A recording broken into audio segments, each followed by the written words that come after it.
Bismillahirrahmanirrahim. Alhamdulillahi rabbil alamin wassalatu wassalamu ala sayyidina wa nabiyyina Muhammad wa ala ahlihi at-tayyibin at-tahirin wa sahbihi al-muntajabin wa ala jami'i al-anbiya'illahi wal mursalin. Me emrin e Allahut të gjithë mëshirshmit, mëshirplotit. Falënderimet më të sinqerta janë vetëm për Allahun e Madhëruar. Paqja dhe mëshira e Allahut qofshin mbi profetin Muhammad, mbi familjen e tij të pastër, mbi shokët e tij të zgjedhur dhe mbi të gjithë të dërguarit e profetët e Allahut xhaleshanhu. Të nderuar dëgjues dhe shikues, ju përshëndes me përshëndetjen e bukur islame. Assalamu alaikum wa rahmatullahi wa barakatuhu. Paqja, mëshira dhe begatit e Allahut qofshin mbi ju. Për ditën e sotme do të flasim rreth temës nuk ka besim me armiqësi. Shpeshherë, marrëdhëniet ndërmjet besimtarëve përfshihen nga gjendje ftohtësie dhe largësie midis tyre. Ky fenomen mund të zhvillohet dhe mëtej duke u shndruar në armiqësi dhe urrejtje. Dhe me grumbullimin e faktorëve ose me hyrjen në disa mosmarrveshjeve të veçanta, marrëdhënia mes tyre mund të kthehet në raste të tjera dhe në armiqësi të hapur dhe përplasje. Por si e sheh feja pastër islame këtë fenomen? Si e sheh Islami i pastër këtë gjendje të sëmurë? Si paralajmëron ai për rrezikun e saj ndaj vetë besimtarit, si në këtë botë, ashtu dhe në botën tjetër, dhe ndaj gjendjes shoqërore të besimtarëve. Le ta nisim me pikën e parë, ku feja pastër islame thotë, armiqësia nuk gjendet në besim. Hadithet që theksojnë se besimtarët e vërtet e duan njëri tjetrin për hir të Allahut janë të shumta. Ata këshillojnë sinqeritetin ndërmjet njëri tjetrit, të qëndrojmë të bashkuar, të përkrahim njëri tjetrin, të plotësojmë nevojat njëri tjetrit, të ndihmojmë vëllain ose motrën tonë në fe, të mbajmë lidhje mes tyre, të tregojmë mëshirë, të jemi të sinqertë ndërmjet njëri tjetrit, në fjalë dhe në vepra, dhe të jemi besnik ndaj besës që i japim, të bashkëpunojmë në mirësi dhe të jemi gjithmonë të devotshëm. Hadithet, pra të nderuar dëgjues dhe shikues, theksojnë të gjitha këto çfarë cituam dhe më lart.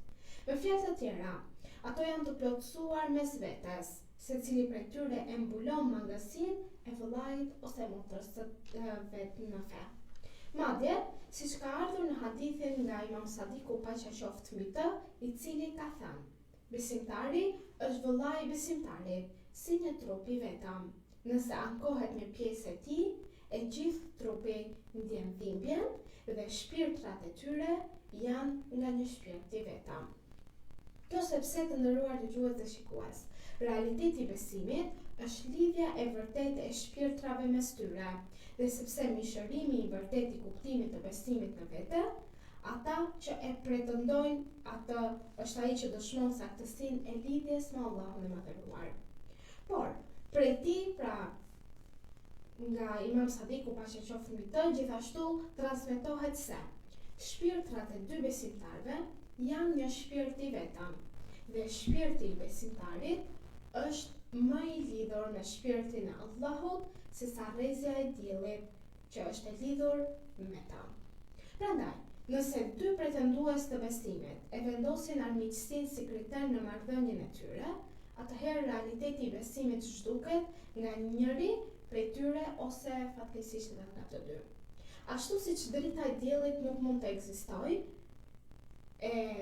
ndar prej Allahut xhaleshanhu, po kështu edhe realiteti i besimit zhduket kur dy vëllezër në fe bëhen armiq, sepse kjo sill largimin nga rruga e drejtë, largimin nga Allahu i lartësuar dhe shkakton zemërimin dhe pakënaqësinë e Zotit të gjithësisë. Ose në momentin që të dy dalin nga rruga e drejtë, të dy janë të padrejtë në këtë çështje, ose të paktën nëse njëri prej tyre, nëse ai është shkaktari i kësaj gjendjeje dhe këmbgul në këtë situatë, që të largohet dhe të jetë në armiqësi me vllain e tij në fe, atëherë ai ka dalë nga feja e Allahut xhaleshanhu dhe Allahu është i zemëruar dhe i pakënaqur me ta.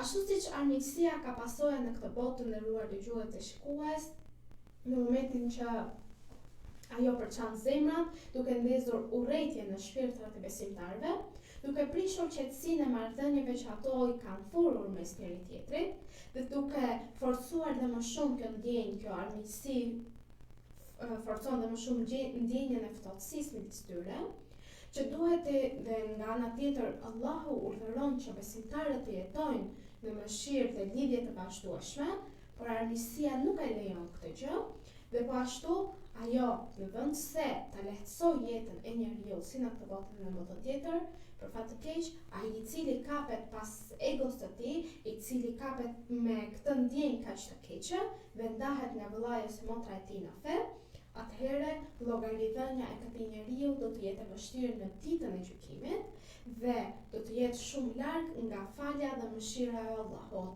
dhe do ta mbërthej ankthi dhe frika në atë ditë dhe nuk do të shpëtojë kurrë. Këtë gjë thotë Allahu xhaleshanuhu në Kur'anin famullar se Bismillahirrahmanirrahim. Ditën kur as pasuria e as fëmijët nuk do të bëjnë dobi, përveç atij që vjen tek Allahu me zemër të pastër. Ajeti 89 i surës Shuara. Pra kjo sepse armiqësia është prej atyre gjërave që e agjësojnë shpërblimin e veprave dhe ja kthejnë njeriut punën e tij të kotë e të dështuar. Në një hadith të ardhur nga Imam Abu Ja'far al-Bakir, paqja qoftë mbi të, thuhet: nëse besimtari i thot vëllait të tij uf, ai del nga mbrojtja e tij pra nga vilajeti. E nëse i thot atij ti je armiku im, atëherë njëri prej tyre ka mohuar në këtë mes. Sepse Allahu i lartësuar nuk pranon asnjë vepër nga ai që nxiton të turpërojë një besimtar duke ekspozuar ata. Dhe nuk pranon vepër nga besimtari që fshet në zemrën e tij një të keqe ndaj një besimtari tjetër. Sikur të hiqej mbulesa njerëzve dhe të shihnin lidhjen që ekziston mes Allahut dhe besimtarit, qafat e tyre do t'i nënshtroheshin besimtarve, punët e tyre do t'u lehtësoheshin dhe bindja ndaj tyre do të bëhej e butë. Prandaj, hadithi është i qartë se Allahu i lartësuar nuk e pranon veprën e asnjë besimtare, nëse ai fsheh në zemrën e tij ndonjë të keqe dhe armiqësi ndaj një besimtari tjetër. Prandaj të ruhemi nga kjo ndjenjë, sepse ajo të çon në humbjen e mëshirës së Allahut dhe armiqësia bie në ndesh në realitetin e besimit. Sepse Allahu është i mëshirshëm. Allahu kërkon prej nesh që të jemi të mëshirshëm me krijesat e tij në tokë, që dhe ai të jetë i mëshirshëm me ne. Allahu kërkon që ne të jemi të butë me to dhe të mos i kthehemi keq asnjë prej krijesave të tij në këtë botë. Po kështu, po të kishte lejuar Allahu i madhëruar armiqësinë ndërmjet besimtarëve, fatkeqësisht në ato kohë do të ndodhten shumë fatkeqësira dhe po të mos kishte paralajmëruar Allahu për pasojat dhe rrezikshmërinë e saj, do të shuheshin motivet e lidhjes dhe të mëshirës ndërmjet njerëzve. Do të përmbyseshin kriteret e marrëdhënieve midis shoqërive, ashtu siç po ndodh fatkeqësisht në këtë kohë, do të bëhej grumbullimi pas dynjas dhe shfaqjeve të saj të përkohshme, si dhe përparësia e interesave individuale do të ishin më të larta se sa plotësimi i lidhjeve shoqërore me mirësinë, me fjalën e mirë, me buzëqeshjen e me çdo gjë tjetër çfarë na ka urdhëruar Allahu xhaleshanuhu. Dhe kjo është diçka që mbush me trishtim zemrat e njerëzve të kujdesshëm dhe miqve të Allahu xhaleshanuhu. Allahu na ruajt nga mosbesimi. Allahu na ruajt nga njerëzit të cilët duan të keqen për ne. Allahu i udhëzoft të gjithë në rrugën e drejtë dhe qofshin për atyre të cilët themi të gjuam dhe u bindëm dhe fjalës së Allahut xhaleshanuhu. Në këtë moment të nderuar dëgjues dhe shikues, ju përshëndesim përshëndetjen e bukur islame.